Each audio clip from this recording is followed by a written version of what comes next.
Nigeria is the heart of the continent, and it is necessary for us to do what is necessary to strengthen the economy, particularly looking at the young population of this country, looking at vast area of arable lands.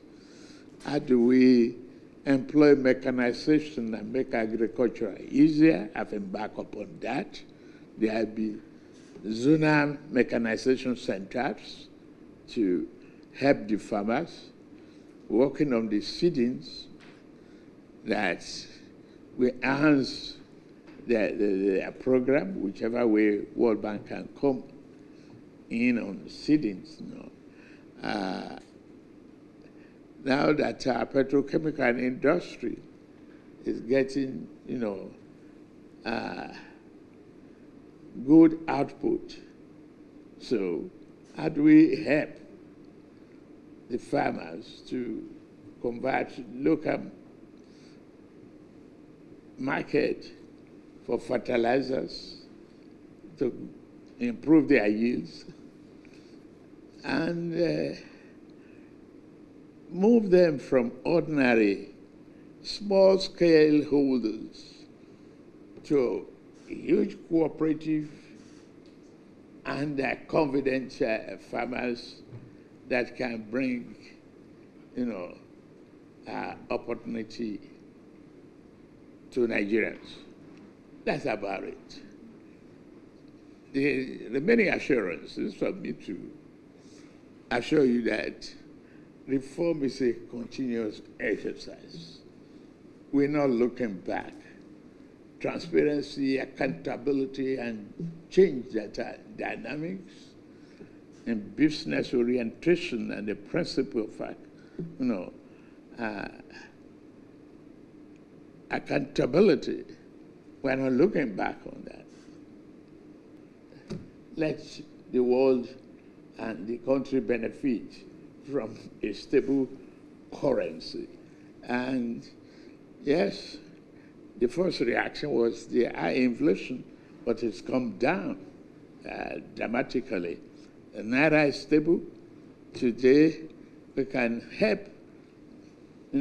various investors make it ease of doing business in and out of the country is what we stimulate the partnership and be beneficial. But I want the World Bank to look at various options of financing. Taking the model, what is the value of encouragement for an Africa that is taking this huge population on an assurance of prosperity? How can you accelerate that growth in a partnership with us? It's very important to me. Any way that we can cut bureaucracy, push the risk, and develop the skill of our people.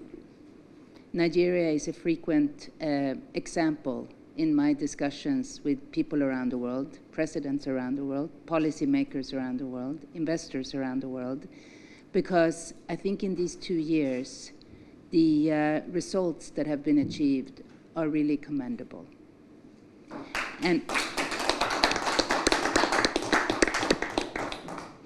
And what I have particularly appreciated and followed, if I may also add, is your steady direction that you communicate to the people of Nigeria, as well as outside of Nigeria, of the importance of the reforms. Because that has given confidence and clarity that even when reform implementation can be difficult, there is no turning back. You're staying the course because it is what's needed to get the results that you're looking for.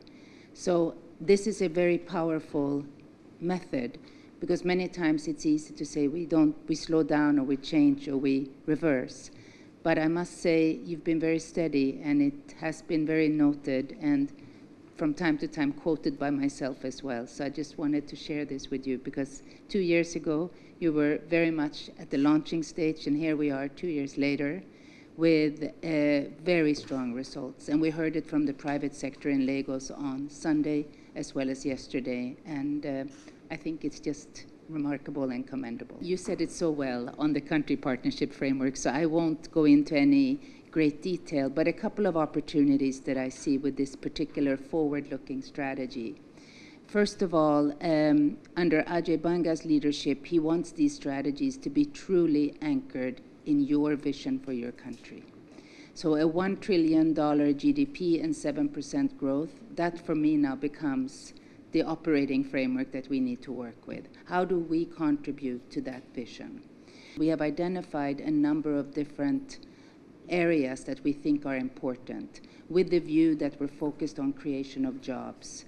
As I've always also mentioned often, I'm very bullish on this continent. It's the only continent in the world that has a rising population.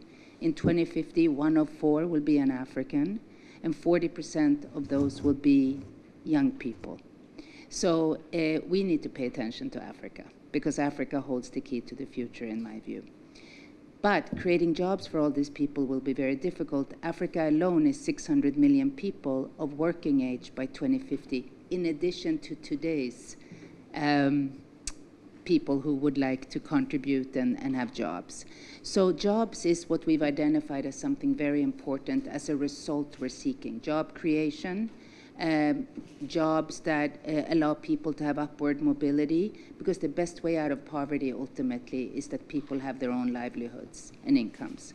So in that regard, absolutely, infrastructure keeps coming up, and Nigeria actually has one of the lower end spending per GDP on infrastructure.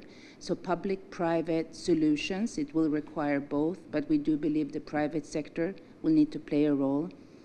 Agriculture is a huge part of the economy, a huge employer. You have innovations here that are very interesting. We'd like to take them to scale through mechanization, through cooperatives, through linking into value chains, whether it's better roads, better finance, better technology. We think that's another very important area.